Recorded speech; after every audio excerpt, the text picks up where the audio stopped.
Hey guys.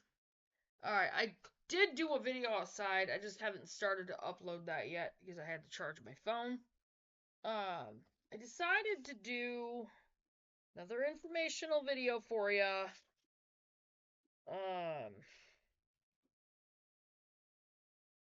because it is getting into getting stuff planted, and I mean, here in Michigan, we still don't want to plant our crops too early because of possible frost, so. Anyway, alright. So the 10 basic steps, 10 basics and 8 steps of a square foot gardening. I cannot talk right now. Mel Bartholomew was something of a rebel, an engineer turned garden revolutionary who challenged many aspects of conventional gardening wisdom and, over time, developed some core innovations that formed the basis of the square foot gardening method. He also continued to innovate throughout his life. The original square foot gardening method became the all new square foot gardening method, which became the second edition of all new square foot gardening. And today, with the information gleaned from hundreds of instructors and many thousands of home gardeners, the innovation continues with this third edition. Square foot gardening. And that's all I'm going to be doing in my garden beds and yeah. A square foot garden can grow an impressive number of plants. Okay, I'm going to show this. With that, and I'll probably use that for the front of the video. Alright. Among the core innovations that make today's square foot gardening methods so very different from traditional gardening methods are the following. You can think of these as the 10 principles of square foot gardening. Number 1, plant densely. Don't waste space. You can grow a lot of produce in much less space than you dreamed possible. A huge row garden just isn't necessary. Placing a few square foot garden beds in a relatively small space can be more productive than a large row garden that occupies a good portion of your yard. I still say lawn is a waste of space. Use your lawn for growing food. Makes better use of it.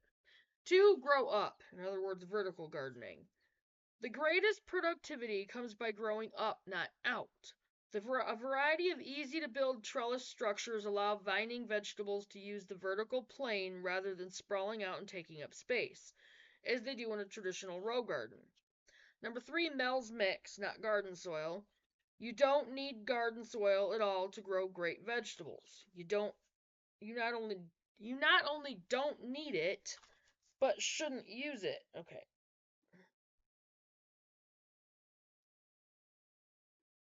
Hope I don't have a tick on me. I found one on me last night, and I don't even know where it came from, because I really wasn't outside last night.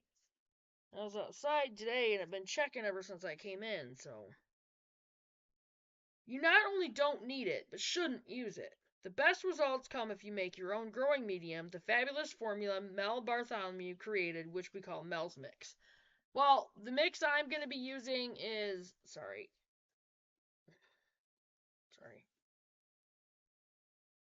Is from James Prigione's channel. The gardening channel is what he makes and what he uses.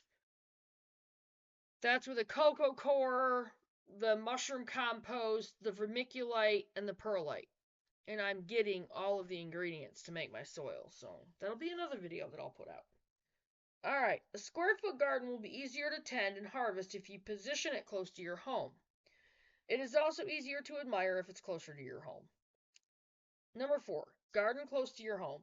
Gardens are more efficient when planted close to your house, not in a distant plot.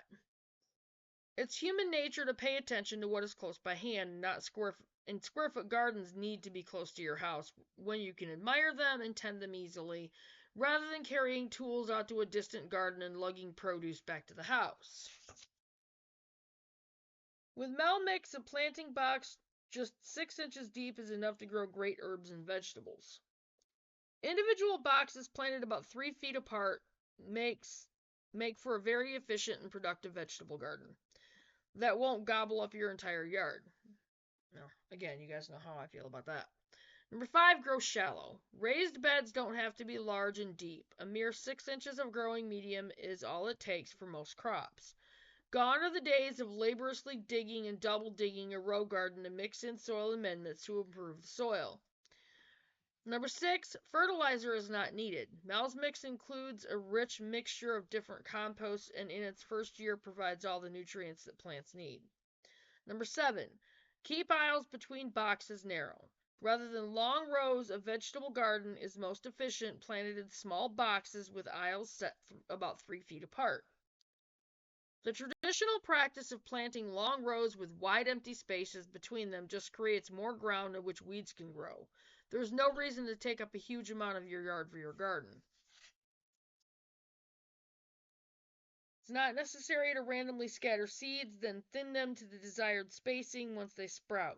If you plant seeds carefully to the final spacing you want, a single seed pack can last several growing seasons. 8. Be stingy with seeds. Rather than planting lots of seeds, then thinning them out to the desired spacing, you can plant very carefully to make maximum use of a seed packet. Mel was very big on economy and efficiency, and he found ways to make a single packet of seeds last for 2 or more growing seasons by being very careful with planting. 9. Plant in squares. Planting in carefully arranged 1-foot squares is the most efficient way to plant, simplifying both planting and care. Yeah, I'm gonna start having problems with my nose because I was outside digging and all that kind of stuff. Mel viewed this as one of the very important basics of his method. The grids are key to planting efficiently and rotating in new crops when the first crop has produced its bounty. And by planting with diversity, many different types of plants intermingled in a single box, you eliminate many of the disease problems that can plague a traditional garden. That's actually true. Remember, as I said, I'm going to be working on, like with my square foot garden area, I'm going to be building that up into a lasagna garden, which I'm going to do a couple videos of that today later, even if I have to use my phone upstairs. As early crops ripen and are harvested, that square can be replaced with new plantings of the same crop or with different vegetables. 10. Rotate crops. Rotation planting gets the maximum yield from your garden. The yield from a single 4x4 square foot garden will surprise you. And the reason is that those many of the squares can be planted at least twice in a gardening season, either with 2 successive crops of the same vegetable or swapping out a new crop for late season produce. In practice, these 10 principles of square foot gardening become the core of an 8-step process by which you can garden with remarkable efficiency. The first steps can be done well before the growing season starts, and don't we all like to dream and plan during the late winter and early spring months when we are just itching to get out in the garden again. Alright, so that was the beginning of chapter 2 and the 10 basics and 8 steps of square foot gardening, and I'm going to go ahead and get off from here and I'll get this uploaded. Shouldn't take too long to upload, but I'm going to go ahead and get off from here. Check your subscriptions, you guys. Make sure you stay vigilant on that and make sure that you're always checking to see if your subscriptions are still active. Smack him. I swear. It's disgusting. Not throwing away his snot rags. That's just nasty. Alright. Anyway, check your subscriptions. Click on that notification bell. Click on all to make sure you get all the notifications. And do your research. It's really, really, really, really important. I cannot stress that enough. And I will see you guys in the next video. Bye, guys.